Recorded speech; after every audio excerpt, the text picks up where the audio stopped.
Well, Jama, everyone. My name is Pat, and I will be your safari guide for the next 2 weeks as we head through Harambe's Wildlife Reserve. If you look above your heads, you will see a game spotting guide that will help you to determine some of the animals we may get a chance to see while on our safari. Now, we don't always get a chance to see them all, but generally we do get pretty lucky. Now, this is a photo safari, so if you do have your camera, have it out and ready at all times. You never know when we may get a chance to see some of these animals. If you do have an action or sports setting, turn that on as well. It'll help keep the pictures from getting a little bit too blurry. I do ask that you hold on to those cameras nice and tightly, or any loose article for that matter, because the warden does not allow us to stop for anything that falls out of the vehicle. Find an action. And I also ask that you please remain seated at all times. I repeat that, please remain seated at all times. We'll be going through areas with thick brush that has thorns. I don't want anyone getting poked or scraped, so as fun as it may sound. But we're going to begin our safari here in the Little Ituri Forest, where the animals can be very well camouflaged. But if you look to the left, that tan animal, that is a greater kudu. You can tell it is a female greater kudu because it does not have horns like the male counterparts would. If you look further over to the right, in the back you will see a large animal with striped legs. That animal is an okapi. While it has striped legs that may make it look like a zebra, it is actually the relative of a giraffe. We can tell that by its skull structure and its long tongue. Looks like there are a few more greater kudu. It's fine, I got a video if you can't get any. And as we come around the top here, sometimes we get a chance to see some of our more rare species here, like the black rhinoceros. Now, the black rhino is being poached for its horns. Its horns are actually only made out of keratin, the same stuff that makes up our fingernails and hair. They are poached to the point that there are fewer than 5,000 left in the wild today. So that may be a pretty good reason why we're not seeing any currently.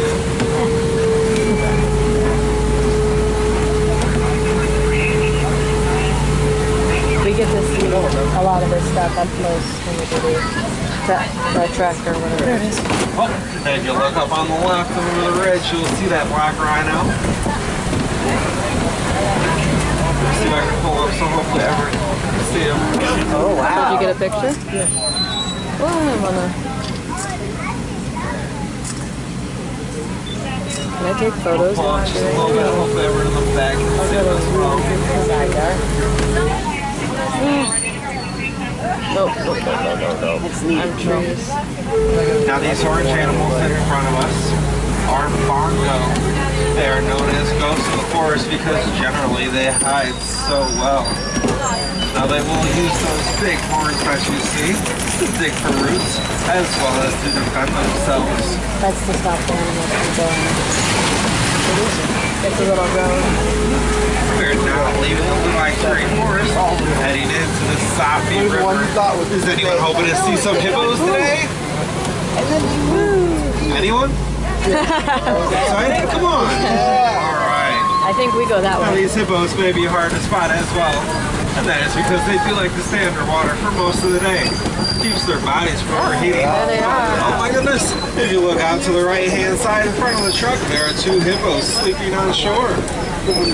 Now while they like to stay underwater for most of the day, they can only remain completely submerged for 5 to 8 minutes at a time. Looks like there's another one on the left behind the island in the water. Please remain seated for me, folks. Please remain seated for me at all times.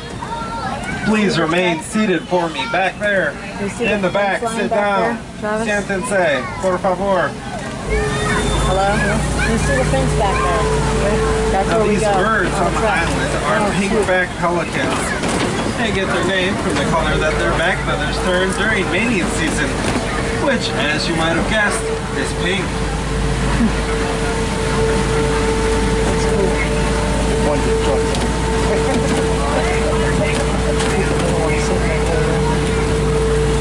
I can't blame them, but at the same time, and if you look to your left-hand side, you may be able to see a few more of these hippos sleeping on shore. wow. I got it. Hippos, I'm sorry. They do prefer to walk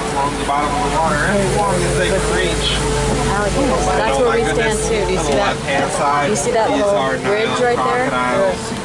These crocodiles, please remain seated for me, folks. These crocodiles have a jaw crushing pressure of 2,000 pounds per square inch. With their reach speeds of up to 10 miles per hour.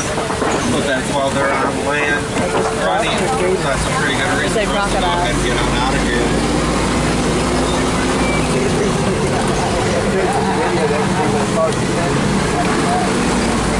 We'll now be heading into a different area of the reserve, the Savannah. While out in the Savannah, we may get a chance to see several different animals. Some of them may be big, some of them may be small. But first, speaking of different, let's take a look at this tree over here on the right-hand side of the truck. This tree looks a little different. That is a baobab tree, also known as an upside-down tree. And that is because it can go leafless like that for up to 9 months out of the year. I got the video. Oh my goodness, look at this view. Isn't it just gorgeous? This is part of the wild Africa that we love and we're trying to protect with reserves like ours.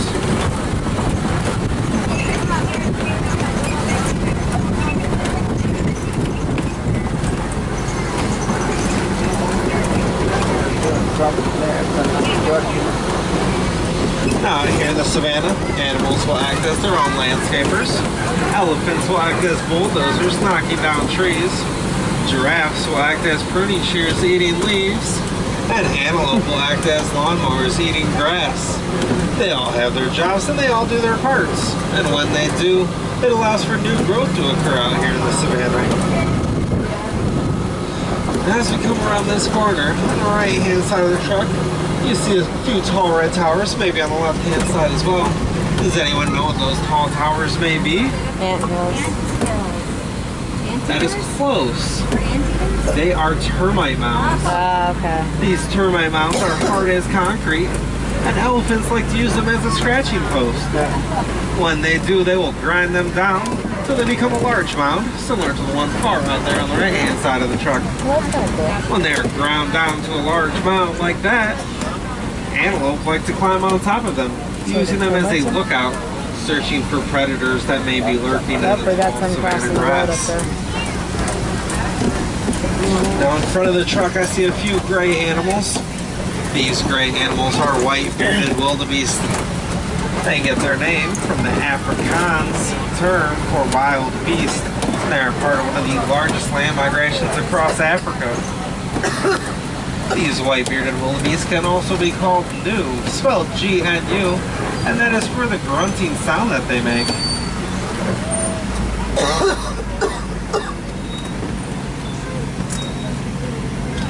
Now if you look farther out into the Savannah, over on that ridge, you may be able to see a large brown animal with large horns. Those large horns belong to Ankole cattle, also known as Watusi cattle, for the first tribe that domesticated them. Those big horns can actually act as personal air conditioning units for the cattle, as they'll take blood out of the system to the tip of the horn, That's so cool, it's right here. and re-enter the system, cooling down the cattle. Well, these guys are a little close for me to stop, so we're just going to drive by nice and slowly here. That was cool. We got a picture of it. Looks like there's one here on the right-hand side. I'll try and stop for you folks to take a couple pictures. Had already. Yeah. I think for most Floridians it is warm, but because we've been in Virginia, it's hot. I don't know.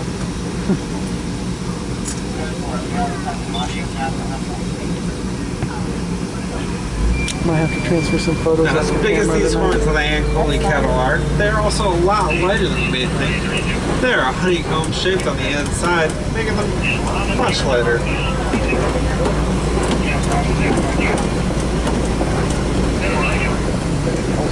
Those are the Ankole cattle up there. You're keeping the camera. Okay, go ahead. I don't need us can get a picture. I got the antlers, but that's it. Now folks, I have been a driver here for Kilimanjaro Safaris for quite a while, but that does not mean I always see every single animal. So if you folks happen to see an animal before I do, just point it out and I will try to talk about it for you. But speaking of pointing out animals, if you look in front of the truck, towards one of the very last trees on the left-hand side here, almost to the right, you'll see a giraffe eating out of the tree. Now this giraffe happens to look like a Maasai giraffe. They have a little bit messier lines around their spotting. Another type of giraffe is a reticulated giraffe. They get their name from the Latin term reticulata, which means net. They'll almost have a net-like structure around their spotting. And I believe if you look above your heads at the game spotting guide, the reticulated giraffe is the one you'll see. Well, it looks like there are a few giraffes over in this area. Looks like there's another one back there.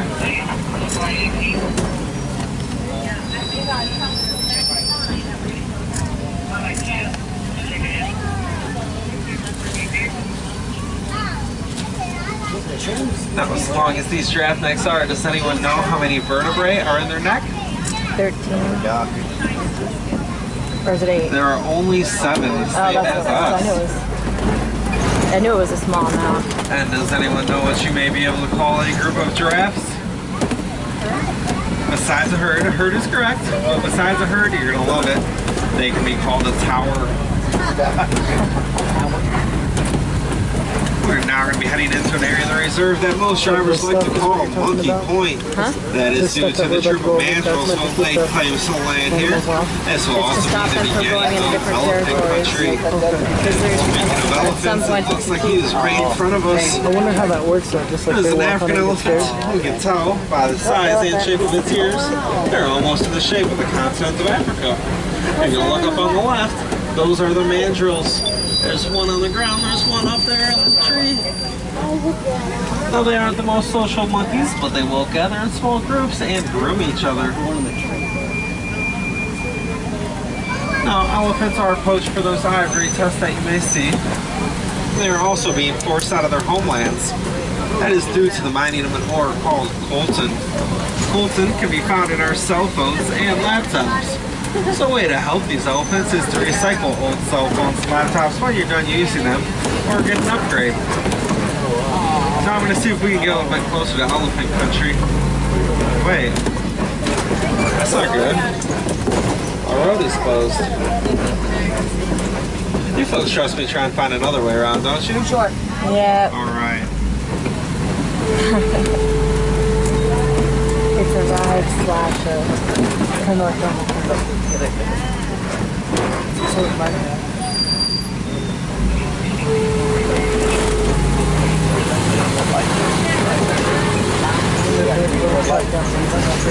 Oh, this bridge looks a little Oh, this old. is fun. I'm gonna go ahead and take it nice and slow across here. But if you keep your eyes open on the right hand side, you may be able to see that elephant again. You guys see that? Oh, hold on. Hold on. Alright, we'll get us off here. We'll get us off here. Hold on. Alright, there's the front wheels. There's the back wheels. Let's get out of here. I swear that has never happened to me before. You're gonna have to remind me and tell the word about that as soon as we get back. It's just not safe. That bridge did bring us to a red clay pit. If you look on either side of the truck, you will see elephant tusk marks and footprints in its red clay. That is because elephants like to dig at it and eat the red clay for its vitamins. Just like we wake up in the morning and have our vitamins. Not really.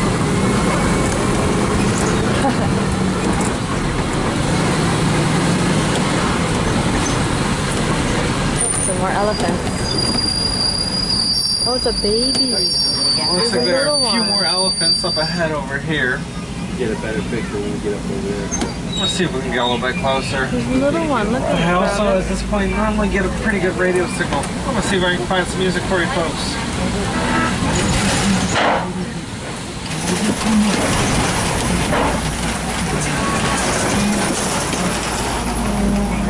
There we go.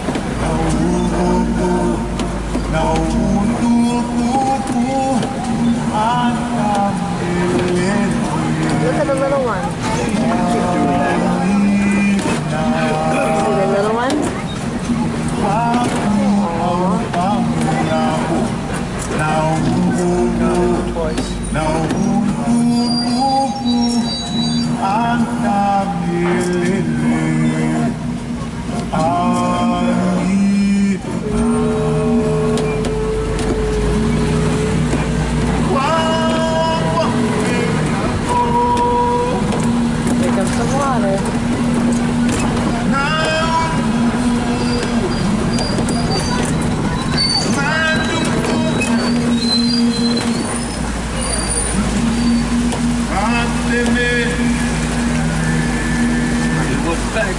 you'll see those ostrich just a little bit more. But as we come around here on the left-hand side of this island, these birds are greater flamingos. Now they're actually born with gray feathers, and they turn pink due to the brine shrimp that they eat. I wonder what she's A doing. group of flamingos like this can be called a flamboyant.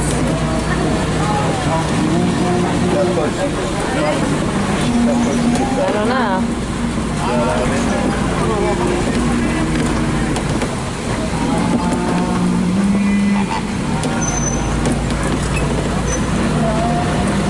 She must be checking something.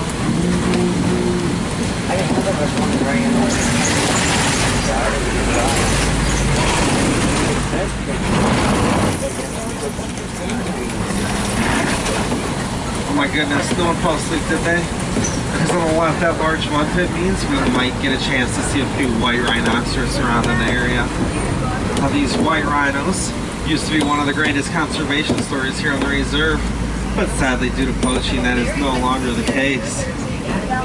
White rhinos were not named for their color, but it was a mispronunciation of an Afrikaans term, vite or vit, which means wide, and that is in reference to their mouth. Let's see. I had a chance earlier. There's one or two white rhinos up there on that ridge. A little bit hard to see because they're back there so well. But if you can see its mouth, you may be able to see how wide it is. And if you keep your eyes open on the left-hand side here as we come around this corner, you may be able to spot a cheetah. Cheetah. Oh, there's one walking around. Looks like there's another one laying down. I'm gonna see if it's move around and get the one walking around so I can see it. Nope, she's just laying down.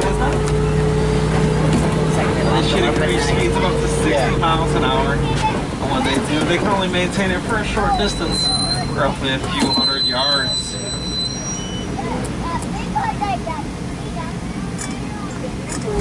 Now, cheetahs are also one of the only cats with their claws that will not retract. I got it walking. Looks like there may be a few more laying down in the shade over here.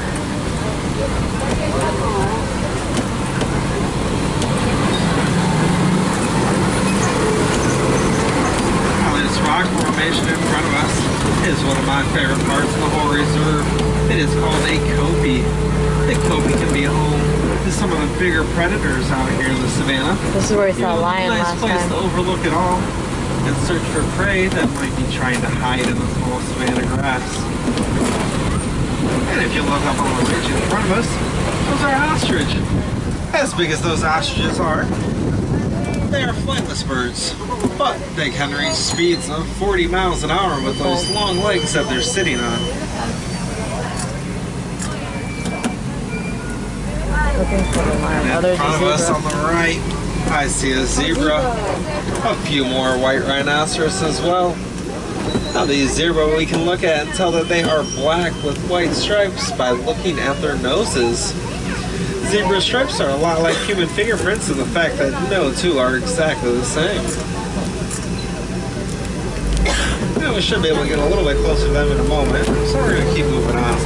No, you're fine. Relax.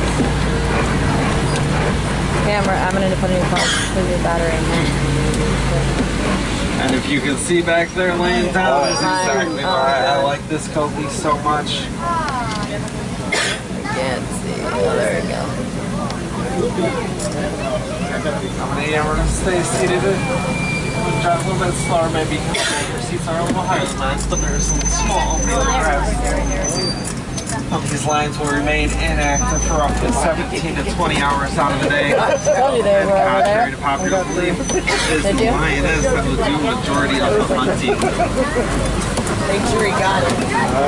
Lions Up roar warthog. 6 miles.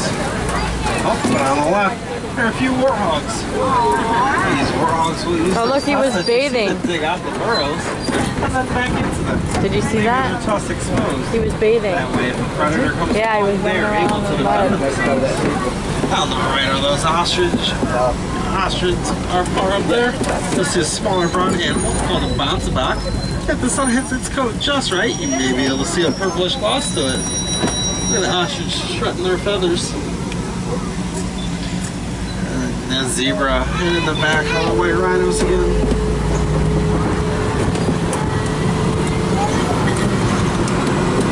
How does anyone know what you may be able to call a group of rhinos? You're gonna love this one as well. They can be called a crash.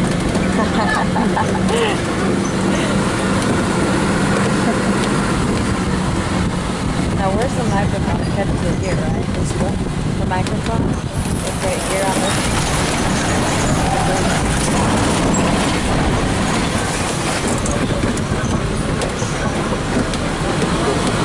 We're now heading into one of the newer parts of our reserve. Speaking of new, the animals over here laying down are so new to the reserve, they are not even on the game spotting guide yet. Those animals are called Addax, spelled A-D-D-A-X. They can live most of their lives without drinking water because they can get it from the food that they eat. Now we happen to see those white birds that we first passed. Those are yellow-billed stork. Yellow-billed stork will eat anything small enough to fit in their milk as long as they have a heartbeat. So things such as snakes, frogs, even small birds. I got it walking.